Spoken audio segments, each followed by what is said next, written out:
참으로 귀한 찬양 아닙니까?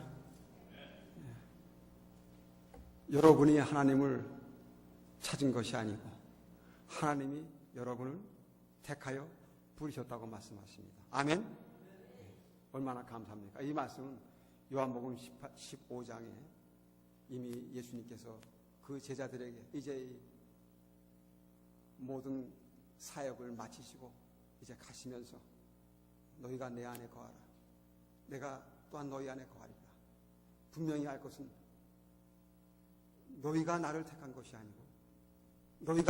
것이 아니고 내가 너희를 택하여 세웠다고 말씀하셨습니다. 얼마나 감사합니까? 거기에 우리의 희망이 있고 그 말씀에 우리의 위로가 있는 줄 믿습니다. 오늘 저는 하나님의 말씀, 우리 여기 떠 있는 대로 실로암 못에 가서 씻으라 라는 그 요한복음 9장 전체에 있는 그 말씀이에요. 예, 그 말씀의 내용 중에서 제가 시간이 허락하는 하는 동안 여러분에게 이 말씀을 함께 증거하게 되기를 원합니다. 우리 잠깐 기도하시겠습니다. 감사하신 아버지 하나님, 이 또한 지극히 부족한 소자가 거룩한 주의 말씀을 증거할 때 오직 말씀의 안내자이시고 말씀의 주관자이신 거룩하신 성령님의 감화하심이 부족한 소자의 심령과 온 회중에 함께하여 주심을 통하여 이 말씀이 옳게 이해되는 시간 되도록 축복하여 주시옵소서. 예수님의 이름으로 기도드립니다. 아멘.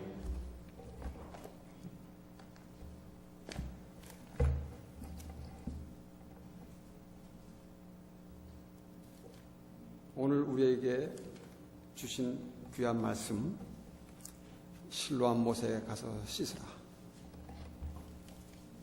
이 말씀에 저는 말씀을 묵상하는 동안 많은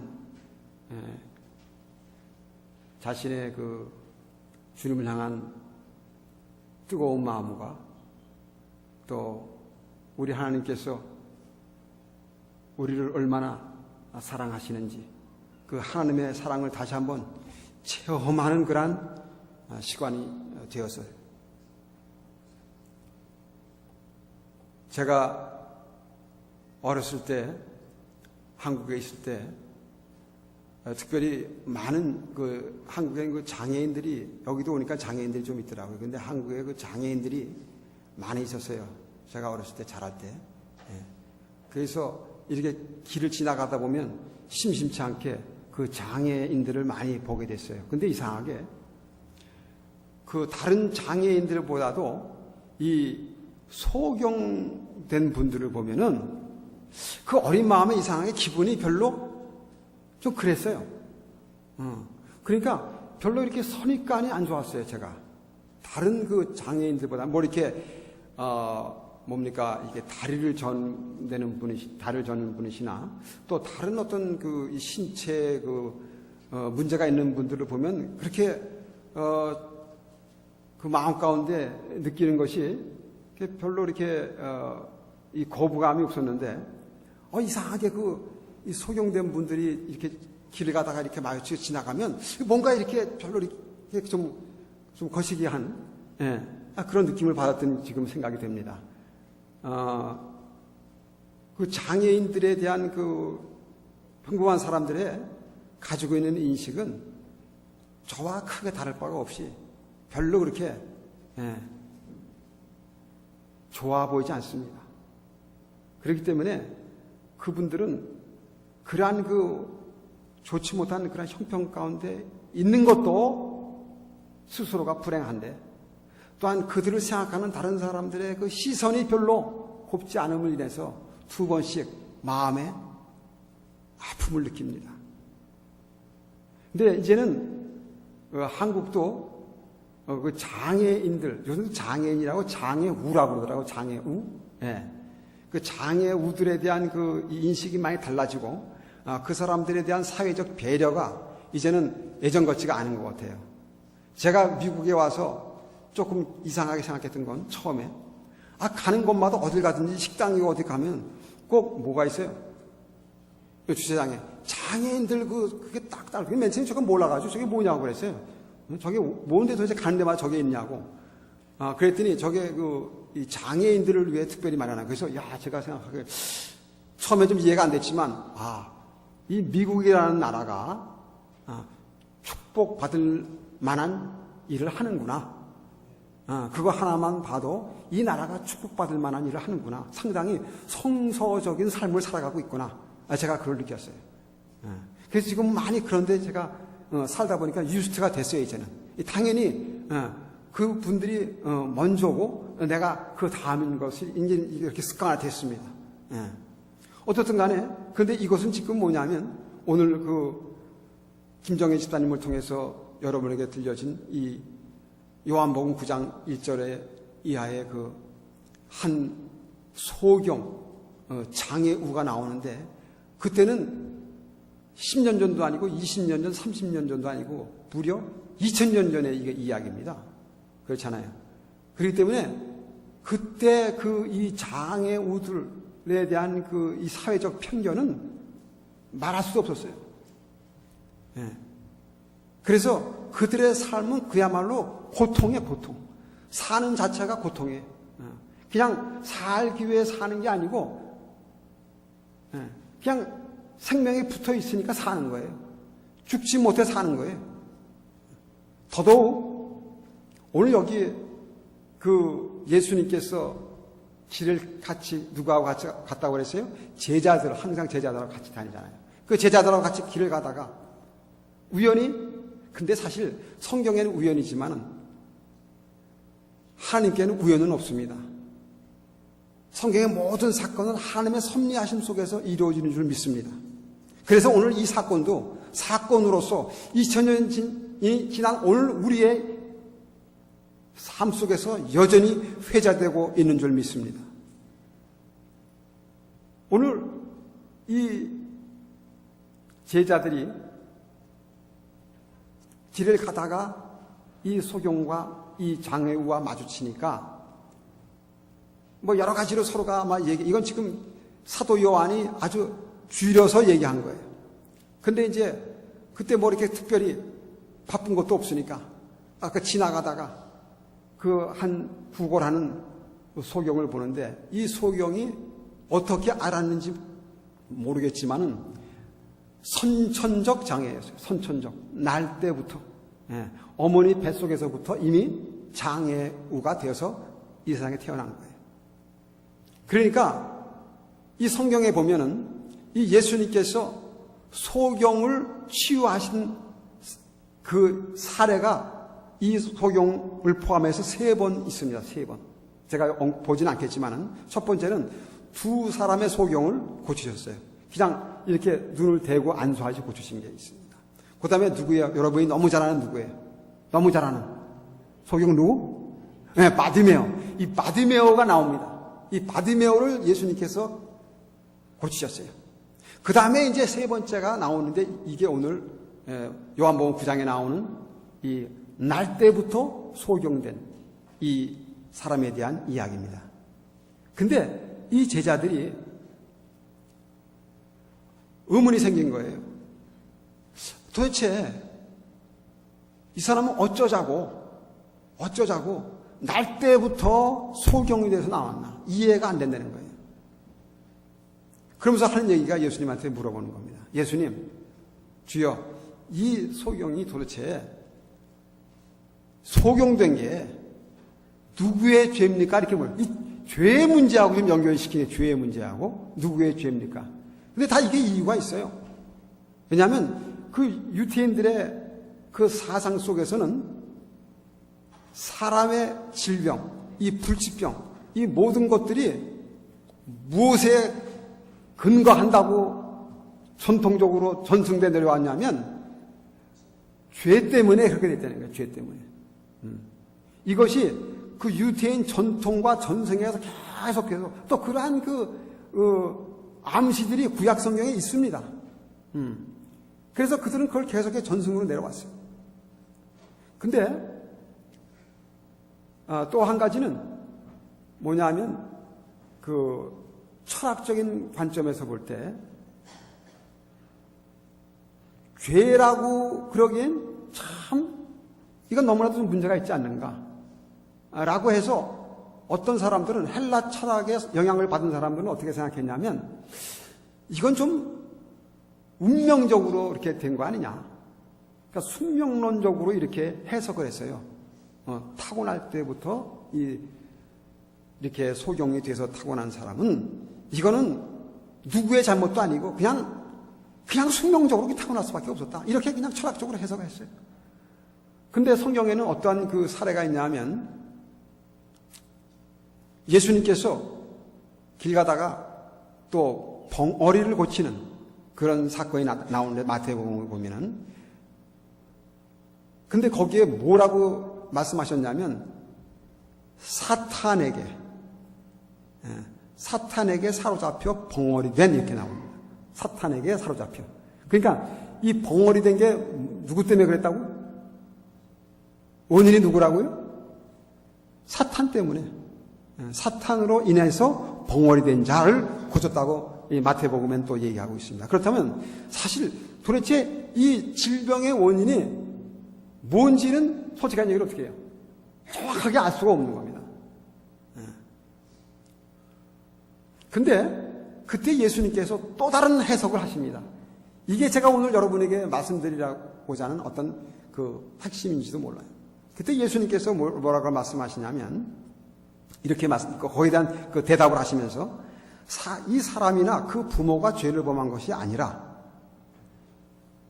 우리 방송실에서 요거 좀 이 성경절을 좀 띄워주시기 바랍니다. 이 성경절을 지금 성경들을 안 갖고 계시니까 갖고 계신 분은 갖고 계시고 이 성경절을 갖다 그대로 좀 띄워주시면 좋겠어요.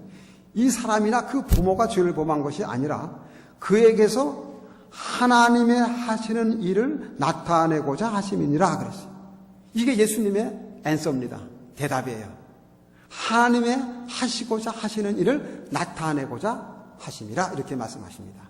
근데 도대체 하나님께서 그러면 이 말씀을 그대로 보자면 이 소경된 나태부터 소경된 자가 뭔가 하나님이 이미 아시고 하나님이 어느 심오한 경륜 속에서 이 일이 소경이 나왔다. 자, 그렇다고 한다면 단순하게 생각하면 이 소경은 뭐예요? 단순하게 보면 너무 억울하잖아요. 그렇잖아요. 왜 하필 나야? 그렇잖아요. 왜 하필, 그렇죠. 억울한 면이 있어요, 없어요? 있어요. 왜 하필 나요? 다른 사람, 수많은 사람.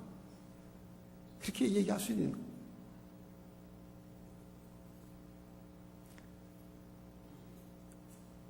근데, 여기서, 나타낸다 하는 그 원어가 뭐냐면, 파세로라는 그 헬라에서 파생되는데 그 파세로라는 뜻이 빛이라는 뜻이에요. 빛. 그래서 파세로 대하면 빛이 비친다. 빛이 나타난다. 그 빛을 상징하고 있다고 합니다. 그럼 이제 대충 이게 무엇을 의미하는지는 머리가 빨리 이렇게 회전이 되시는 분은 좀 이해가 되실 줄 믿습니다. 그죠? 빛이 나타난다. 그런 뜻이에요. 하나님께서 무엇을 나타내기 위해서? 빛을 나타내기 위해서. 자, 너무 빨리 가르쳐 드리면 재미없으니까. 근데 하나님께서는 그 유명한 그 마틴 루터 킹, 그 흑인 민권 운동가였던 마틴 루터 킹이 그런 얘기를 했어요. 하나님께는 그 우리가 모르는 감추어진 것들이 참 많이 있다고 그랬어요. 감추어진 것들. 우리가 이해할 수 없는 감추어진 것들이 많이 있다고 그랬어요. 근데 하나님께서는 하나님의 시간에 그 감추인 것들을 드러내신다고 그랬어요. 그 하나님의 타이밍에.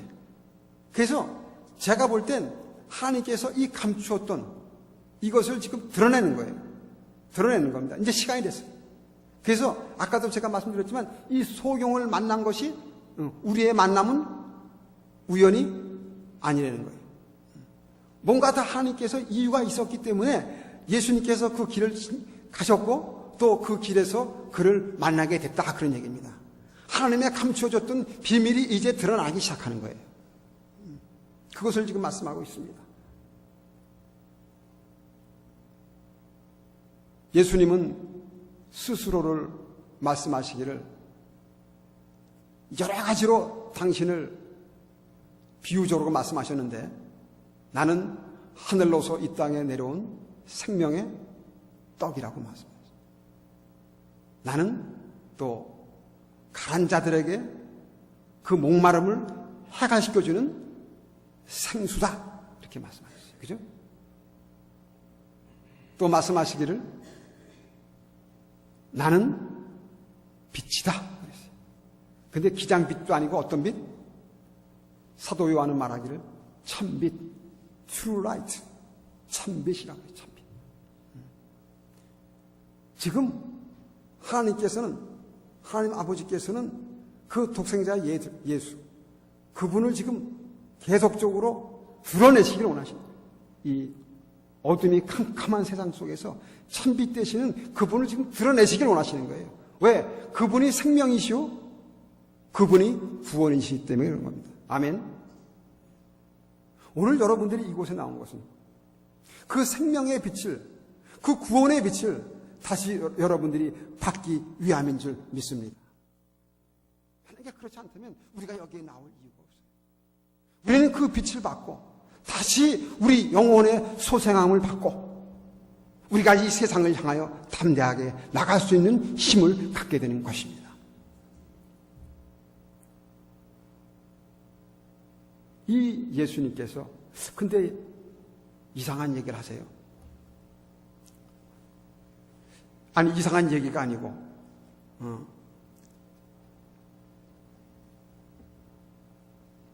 뭐라고 말씀하면 내가 세상에 있는 동안은 세상의 빛이로다. 이 말씀을 하시고 땅에 침을 뱉어 흙을 진흙을 이겨 그 눈에 바르시고 이렇게. 좀 이상하잖아요, 그죠? 그냥 예수님 그 말씀으로 한 말씀 하시면 그 눈 뜨잖아요, 그죠? 제가 일전에도 한번 그런 말씀을 드렸지만 예수님은 리모트 컨트롤도 하시잖아요, 그죠? 백부장의 하인도 집에 데려오지도 않았는데 그냥 말씀으로 그냥 집에 앉아 있는데 고쳤잖아요, 그죠? 회당장 야이로의 딸도 그냥 그대로 가지도 않고 그냥 그 자리에서 그냥 리모트 컨트롤로 말씀 하나로 네 딸이 낳았다, 그게 난 거예요. 근데 이상하게 오늘은 굳이 뭐야? 침을 뱉어서 거기다 진흙을 갖다 이겨서 그걸 팔러요. 참 이상하잖아요, 그죠? 여러분은 이 말씀을 들을 때 그냥 뭐 예수님께서 하시는 일이니까 그냥 다 믿고 아멘하면 되지 뭐 이렇게 아마 바르셨어요? 예. 말씀 묵상이라는 게 왜 있습니까? 말씀 묵상은 그래서 말씀 묵상이 필요한 거예요. 왜 예수님께서 진흙을 그 침을 발라서 하셨을까? 여기에는 의미가 있는 거예요. 예수님께서 하시는 모든 그 행위, 그분의 행위와 그분의 말씀에는 기냥이 없습니다. 기냥되는 게 없습니다. 다 거기에는 하나하나의 말씀 하나의 행위 하나의 그 의미가 있다는 겁니다. 근데 그 의미가 어떤 의미냐면 그것은 곧 생명을 살리는 행위라는 거예요. 생명을 살리는 말씀이라는 거예요. 구원하시는 말씀이라는 거예요. 네, 그것이 우리가 항상 말씀 안에서 묵상해야 될 명제가 될 줄을 믿습니다. 그래서 사실 여러분도 그런 경험 해보는, 시골에서 사신 분들은 그런 경험 해보는지 모르지만 이게 잘못된 방법은 아니에요. 그 옛날에 우리가 약이 없었을 때 이 들에 나가서 산에 같은 데 가서 벌레에 물리잖아요, 그죠? 벌레에 물리면 그때 뭐 약이 있었어요, 옛날에? 그러니까 민간요법들 많이 하잖아요, 그죠? 한다고. 맞아요. 그때 제일 급한 게 뭐냐면 벌레가 딱 물면은 뭐예요? 침 딱 올라가지고. 그죠? 다 해보신 경험 다 있어요, 우리 세대에서는. 그래서 어떤 분들은 그 땅에 무슨 효염이 있다고 땅에 지는 그렇게 해가지고 다 바르잖아요, 그죠? 물린 데다가. 이게 전혀 근거가 없는 건 아닙니다. 근데 예수님께서 그런 어떤 민간요법을 사용하신 거 아니에요, 이것은. 여긴 깊은 의미가 있습니다. 여러분, 로마서 7장에 보면은 이런 말씀이 있어요. 죄로 심히 죄되게 하려 합니다. 그런 말씀이 있어요. 아시죠? 죄로 심히 죄되게 하려 합니다. 지금 이 소경은, 이 장애우는 가뜩이나 지금 안 보이는데 거기다가 침 발라갖고 기분이 좀 어떻겠어요? 나래도 그럼 찝찝했을 거예요, 그죠? 좀 가만히 있으니까 좀 거시기 안 해. 그랬을 거예요, 속으로. 말은 안 했지만은. 근데 이 소경이 어떤 얘기를 들었냐면 이미 그 제자들과 예수님께서 하신 대화의 내용을 이미 들었어요. 제자들은 누구 죄입니까? 하고 계속해서 그 죄의 문제를 논하고 있는데 가뜩이나 지금 내가 상처가 있는데 자꾸 상처를 지금 건드리는 거야, 이 제자들은. 여러분, 상처가 있는 사람에게 상처를 건드리지 마시기 바랍니다. 상처를 싸매는 분들이 되시길 바랍니다. 그것이 크리스찬들이에요. 근데 이 제자들은 자꾸 상처를 긁어내는 거예요. 기분이 좀 안 좋았어. 맨날 지나가는 사람마다 한마디 하는 게 동전 한 피 탁 던져주고 나서 무슨 큰 인심이나 쓰는 척 하면서 끌끌 차면서 말이지. 아유, 어쩌다 저 모양이 됐어? 그리고 지나가는 거예요. 참, 내가 이 돈 정말 안 받고 싶어. 그렇죠. 가슴을 자꾸 후벼파는 거예요. 근데 갑자기 다른 음성이 들리면서 뭐라 그래? 이 사람 죄도 아니고 부모의 죄도 아니고 바로 하나님의 하시는 일을 나타내고자 합니다. 이렇게 말씀하죠. 이걸 딱 들은 거예요. 그러니까 이 소경이 뭐예요? 귀가 번쩍 뜨이는 거예요. 도대체 이분이 누군가? 내가 여기서 계속해서 구걸을 하고 여기서 수없이 지금 매일매일을 보내고 있지만 나에게 이러한 말을 던진 사람은 한 사람도 없었어. 여태까지. 맞아요, 틀려요? 한 사람도 없었어. 오직 한 분이야. 도대체 이분이 누구일까? Very curious. 야, 궁금하다. 도대체 이분이가. 그러니까 그 말만 들어도 뭐예요? 조금 전에는 내 상처를 후벼파는 얘기를 했는데 지금은 그 상처가 어떻게 돼? 그 말 한마디에 상처가 완벽하게 치유되는 거야.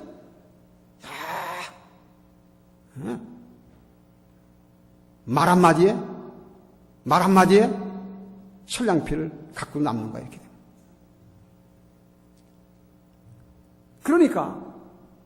그러니까 이미 이 사람은 뭔가 마음에 something expect, 뭔가 기대가 있었어요. 그러는데 예수님께서 딱 그 말씀하신 그분이 딱 치어 말아서 거기다 붙이면서 하는 얘기가 실로암 못으로 가서 씻어라, 그런단 말이에요. 실로암 못으로 가서. 사실 이 실로라는 뜻은 그 여러 가지 성경에 그 의미가 나오는데 제일 먼저 이 실로라는 의미가 나온 것은 창세기 49장 10절입니다. 39장 10절. 그 야곱이 12아들을 축복하는 가운데 그 넷째 아들이 유다입니다. 유다. 그죠? 그 유다 혈통으로 누가 나와요? 예수님이 나옵니다. 그래서 거기에 무슨 말씀이 나오냐면 그 아들을 축복하면서 실로가 오시기까지 하는 말입니다. 실로가. 그래서 그 당시에 유대 사람들의 사상에 있어서는 이 말씀을 메시아로 이해하고 그래서 그때부터 이 메시아 대망 사상이 그들에게 삶 속에서 뿌리 박히기 시작한 겁니다. 그런 뜻이에요. 근데 여기 오늘 말씀하면 보면 이 실로암 하면서 뭐라냐면 이것을 사도 요한이 번역했는지 누가 그걸 갖다 첨부했는지 가로 안에 뭐라 하냐면 이 실로암은 번역하면 보냄을 받았다는 뜻이다. 이렇게 해석을 또 해놨어요. 번냄을 받았다. 어쨌든 간에 근데 이 실로암이라는 이 실로암 못은 역사적으로 이것은 유명한 그 유대의 왕 중에서 가장 선한 왕이었던 히스기야 왕이 그 아스리아 군대 그 사나립의 그 예루살렘 침공을 막기 위해서 그 당시에 지금이나 그때나 마찬가지예요. 병사들이 전쟁을 하려면 뭐가 있어야 돼요? 보급품이 있어야 돼. 보급품이 정해야 돼요. 근데 그 보급품 중에 중요한 건 식량하고 뭐예요? 식량만 있으면 돼요? 물이 있어야 돼요, 물. 그래서 전략적으로 이 물을 쳐들어올 때 물의 근원을 갖다 말려버리면 이 사람들이 오래 못 버틸 것이다. 그래갖고 이 시스기야가 성 밖에 있는 모든 물의 근원을 다 폐쇄시켜버렸어요. 이게 역대하고 열왕기하에 나옵니다. 이 사건이. 그런데 딱 하나만 남겨뒀어요. 그것이 이름이 뭐냐면 기혼이라는 기혼. 기혼의 샘. 그 기혼샘을 하나 딱 놔두고 그것을 그 운물을 갖다가 밑으로 파가지고 바깥에 있는 거 밑으로 파가 수로를 내가지고 그것을 예루살렘 안으로 성벽 있는 근처로 이것을 끌어다가 거기다가 못을 만들었어요. 그 길이가 오늘날로 계산하면 520m, 한 0.5km 된다고 그래요. 그 수로의 길이가. 예. 그래서 거기서 그 못을 파서 거기에 그 물이 항상 고이게 했습니다. 이것이 바로 실로암의 유래요. 실로암 못이 그래서 사람들이 특별한 그 의미를 가지고 그 실로암 못을 여러분 베데스다 그 못이나 실로암 못이 그래서 특별하게 유대인들에게는 그 의미가 있는 못이었어요. 근데 특별히 여기서는 뭐냐면 이 의미가 번영을 받았다. 근데 중요한 게 뭐냐면 그것이 실로암이건 실로 바뀌건 그것이 중요한 것이 아니고 이 장애우가 그 말씀에 전혀 이 토를 달지 않고 그 진흙을 붙인 그 상태로 실로암으로 갔다는 거예요. 중요한 건 그겁니다. 만약에 이 장애우가 예수님 말씀대로 기분 나빠가지고 기분 나빠 아무리 나한테 그런 좀 덥스러운 얘기를 했지만은 내가 아무리 이렇게 구걸하고 있는 처지라고 침 뱉어서 그래 흙을 여기다 그냥 발로 가뜩이나 지금 내가 눈이 안 보여갖고 사람들이 나 갖다 이렇게 조롱하고 비웃고 그러는데 나보고 도대체 어떻게 하려는 거야. 그리고 나보고 또 이대로 나보고 어디까지 가려는 거야 지금. 실로암까지도 가려는 거야. 그 실로암까지 가는 동안에 뭐예요 사람들이 많이 쳐다볼 거 아니에요. 그럼 저 같았으면 과연 그 말씀대로 갔을까라는 생각을 한번 해봤어요. 저 같으면. 그런데 이 사람은 전혀 거기에 대한 아무 토도 안 달고 즉시로 갑니다. 그렇죠? 성경은 그렇게 얘기하고 있습니다. 그걸 갔다고 했어요.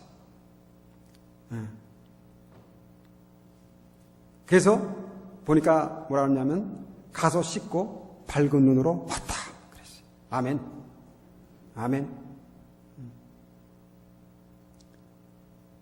여기서 우리가 또 한 가지 생각해야 될 점은 하나님의 말씀이 정말 그리스도의 말씀이 선포될 때 들려질 때 그 말씀에 절대적으로 순종해야 된다는 사실을 우리에게 지금 보여주고 있는 겁니다.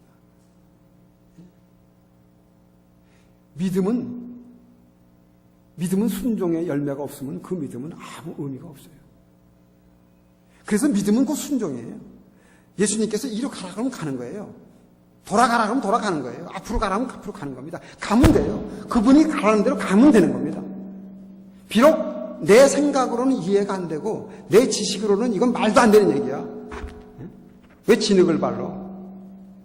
그냥 내가 너에게 명하노니 눈을 떠라 그러면 뜨는데 굳이 왜 침 발라서 진흙 바르고 굳이 또 왜 실로암 못까지 가서 씻으라고 그래? 우리도 우리의 삶 속에서 우리의 믿음 경험 속에서 그런 일이 있잖아요. 그죠? 하기 싫은 일이 있잖아요. 그죠? 굳이 그렇게 해야 될 필요가 있나? 그렇게 안 해도 될 텐데 자꾸 우리는 우리의 사고 속에서 하나님의 뭔가를 제한시킨다는 거예요. 그러니까 하나님께서 그러한 사람들을 통해서는 하나님의 일을 드러내실 수가 없어요. 하나님의 일이 드러나려면 하나님께서 무엇을 하든지 무슨 말씀을 하든지 아멘하고 받고 그대로 가면 되는 거예요. 오늘 우리 교회에 저는 그러한 역사가 일어나게 되길 간절히 소망합니다. 그럼 분명히 저를 비롯한 우리의 교회의 모습은 달라질 줄로 믿습니다. 예수님께 어떤 이유를 달지 말라는 거예요. 말씀이 선포될 때 와이라는 말을 하지 말라는 거예요. 그냥 가라는 거예요. 믿음으로. 갔더니 눈을 떴다는 얘기예요. 내가 소원하고 소망하는 일이 이루어졌다는 거예요. 할렐루야. 나는 이 놀라운 축복이 오늘 우리에게도 있게 되기를 소망합니다. 사실 우리가 하나님의 말씀을 받을 때 저도 마찬가지지만 이 사건이 그저 2000년 전에 예수님 당시에 일어났던 one of happening, 그저 하나의 그냥 사건으로 그냥 치부되는 거예요. 그것이 나하고는 별로 관계가 없어. 사실 관계가 없지 뭐. 이 소경이 눈 뜬 거하고 솔직히 나하고 무슨 상관이 있어? 관계가 없죠. 사실 관계가 없어요. 그런데 문제는 이 사건이, 이 소경이 눈을 뜬 사건이 바로 나의 사건이 되어야 된다는 얘기예요. 할렐루야. 이것이 내 사건이 안 되고 내 경험이 안 되면 내가 평년 예수를 믿어도 나에게 이런 해프닝은 never 일어나지 않는다는 거예요.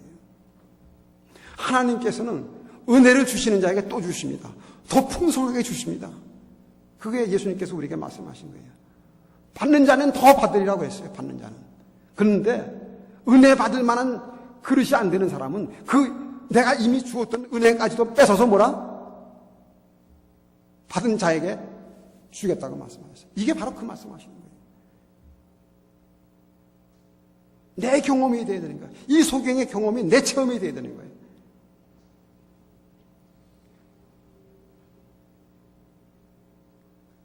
그런데 문제는 뭐냐면 많은 사람들이 나는 아무렇지도 않다.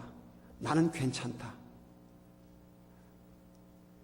나는 어떤 문제도 없는 사람이다. 이렇게 생각을 하고 산다는 거예요. 사실 그랬잖아요. 그 당시에 많은 유대인들, 특별히 바리새인들, 서기관들, 사회적 지도자를 차치하는 많은 사람들이 생각하기를 나는 이만하면 괜찮다라고 다 생각하고 살았잖아요. 그죠? 괜찮으니까 뭐예요? 내가 스스로 괜찮다고 생각하니까 예수 그리스도 앞에 나올 생각이 전혀 없는 거예요. 그래서 이것을 예수님께서 말씀하시기를 9장 이 42절에 이런 말씀하셨어요. 그것을 향해서 너희가 소경이 되었다면 죄가 없으려니와 본다고 하니 너희 죄가 그대로 있느니라. 내 자신의 자신됨을 솔직하게 인정하고 나의 죄인됨을 인정하고 내 마음에 깊이 뿌리 있는 그 트라우마들, 그것이 영적인 것이든 정신적인 것이든 육신적인 것이든 그것을 솔직하게 인정하고 주여 내가 지금 아픕니다. 내가 지금 고통스럽습니다. 주님께서 주의 앞으로 나오면 주님께서 나의 이 모든 트라우마들을, 이 고통들을 치유해 주실 줄 믿습니다 하고 나오면, 고백하면 지금도 예수님께서는 고쳐주시겠다는 거예요. 아멘. 문제는 뭐냐? 아픈데, 병이 있는데, 죄가 있는데 나는 아프지 않대요. No problem. 여전히 난 no problem. 그럴 때 시샘말로 우리는 뭐라고 그럴까요? 그냥 그대로 살다가 죽어. 그렇잖아요. No problem이라는데 어떡할 거예요? 그래, no problem, never problem. 그냥 그대로 살다 죽어라. 그래서 예수님은 요한계시록에 말씀하셨잖아요. 너희가 내 음성을 듣고 너의 마음 문을 열면 내가 너와 너희 안에 들어가서 너와 더불어 먹고 마시고 함께 하리라. 근데 저는 문제 없어요. 예수님 아니, 괜찮습니다. 제가 제 문제 다 I'll take care of everything myself. 예수님께서 들어갈 틈이 없어요. 내가 다 알아서 한대. 나 안 아프대.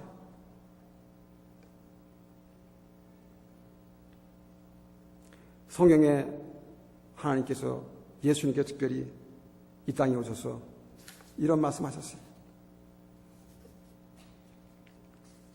마태복음 9장 3절에 5절에 보면 예수께서 모든 성과 촌에 두루 다니시사 저희 회당에서 가르치시며 천국 복음을 전파하시며 모든 병과 모든 약함들을 고치시니라. 겸손한 마음으로 하나님의 말씀을 받고 그 말씀의 믿음으로 순종하기를 원했던 사람들에게 하나님께서 모든 것. 그래서 엘렌 G 화이트는 종로에 계단 19페이지에 이런 말씀을 했어요. 그분은 두루 다니시며 선을 행하시고 사탄으로 말미암아 병든 모든 자들을 고쳐주셨다. 예수께서 그 가운데로 지나시며 모든 병자들을 고쳐주셨기 때문에 예수님께서 지나가신 그 길에는, 그곳에는 고통의 부르짖음이 한마디도 없었다. 한마디도 없었다. 고통의 부르짖음이. 수많은 일들을 하셨어요. 예수님께서 이 땅에 오셔서 한 사역이 대표적으로 두 가지입니다. 첫 번째는 아까도 말씀드린 티칭, 가르치는 것. 그 다음에 프리칭, 말씀 선포. 세 번째, 힐링, 치유하시는. 그 세 가지 일이 예수님의 사역의 전부였어요. 누구든지 예수님 앞에 나오기만 하면, 그 가르치시는 대로 따르기만 하면, 그 배움을 입기만 하면 사람이 변화되고, 그리고 특별히 그리고 그 프리칭의 주제가 뭐냐면, 예수님의 그 선포의 주제가 뭐냐면 항상 뭐예요? 하나님의 나라, 천국, the kingdom of God, 하나님의 나라를 계속 선포하셨어요. 그래서 우리가 너무 잘 아는 성경에 이런 말이죠. 예수님께서 말씀하시고, 천국은 마치 뭐와 같다? 밭에 감춰둔 보화와 같다. 그래서 어떤 사람이 그것을 발견하고 돌아가서 자기가 가진 모든 것을 가지고 팔아다가 그것을 샀다 그랬어요. 그죠? 그건 뭘 의미합니까? 이 말씀은. 천국은 우리가 생각하는, 우리의 상상을 초월하는 어마어마한 가치가 있고, 우리가 그것을 얻어야 될, 그것을 우리가 필요할 그런 충분한 가치가 있는 것을 갖다 예수님께서 계속해서 말씀하시고, 그리고 그렇게 말씀만 하셔갖고 안 되잖아요. 그죠? 말씀만 해갖고 안 되잖아요. 그래서 예수님께서는 말씀과 더불어서 치유의 사역을 하신 거예요. 힐링, 치유의 사역을 하신 거예요. 그래서 그 치유함을 통해서 천국이, 하나님의 나라가 이러한 것임을 사람들에게 그대로 드러내셨다. 그런 얘기예요. 맞잖아요. 그죠? 천국을 여러분 아무리 좋다고 얘기해 보십시오. 그것이 나한테 경험되지 않으면 그것은 이미 천국이 아니에요. 그렇죠? 우리 집에 금송아지 있어. 그거 나하고 무슨 상관이 있어. 그죠? 그건 아무 상관이 없어. 그 금송아지가 내게 되면 뭐예요? 만약에 내게 될 수 있다면 뭐예요? 그건 나하고 상관이 있는 거예요. 그렇죠? 그래서 예수님께서는 천국을 말씀하시면서 동시에 뭐냐면 치유의 행위를 하셨어요. 그래서 그 치유함을 받은 사람들이 이 소경처럼 그 날 때부터 나는 정말 절망 가운데서 정말 불행이라는 불행은 내가 다 짊어지고 나타난 그런 사람처럼 내가 생각했는데, 내가 눈을 뜨고 보니까 뭐예요? 여기가 바로 뭐예요? 여기가 천국이야. 천국이 따로 없어. 여기가 천국이야. 소경에게는 눈 뜨는 것이 천국이에요. 그렇잖아요. 아멘? 그렇잖아요. 천국이 따로 있어요. 추상적인 게 아니에요. 천국은 추상적인 게 아니에요. 예수님은 천국을 추상적으로 얘기하지 않습니다. 구체적으로 얘기합니다. 그래서 구체적으로 말씀하시기 위해서 그 치유의 행위를 하신 줄 믿습니다. 난 이제 시간이 다 됐으므로 오늘 여러분에게 제가 말씀드리는 것은 이러한 세계적인 얘기를 갖다 여러분들 뭐 많이 들어서 다 목사님들, 훌륭한 목사님들 통해서 이런 얘기를 다 들었기 때문에 여러분 잘 아세요. 제가 오늘 여러분에게 말씀드리고자 하는 것은 다시 한번 우리의 믿음이, 우리의 하나님께 드리는 예배가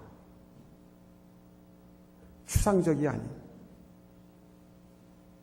정말 실제적이고 구체적인 예배가 되고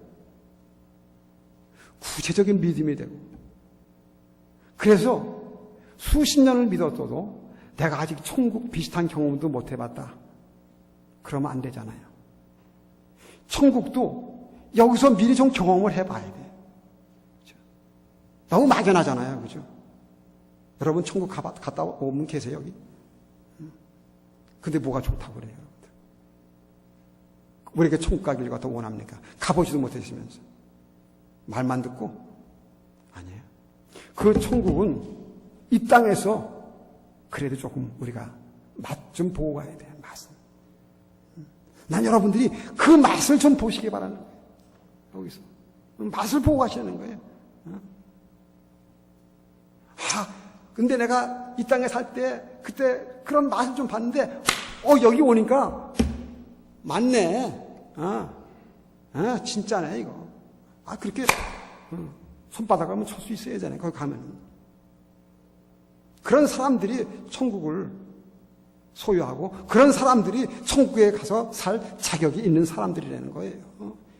여기서 천국의 경험은 전혀 경험도 못하고 맛도 못 본 사람이 무슨 천국에 가려고 그래. 가서 어떻게 하려고.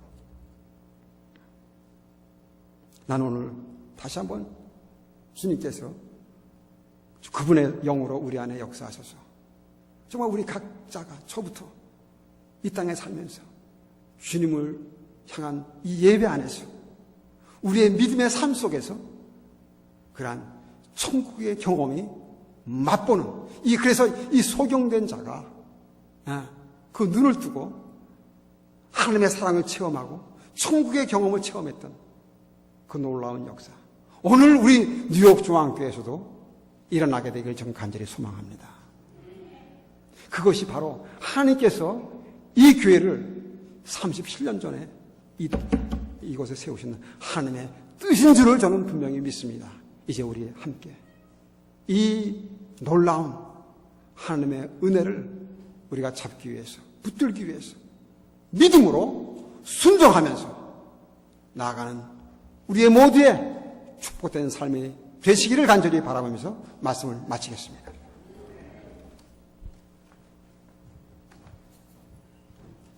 다 같이 일어나셔서 370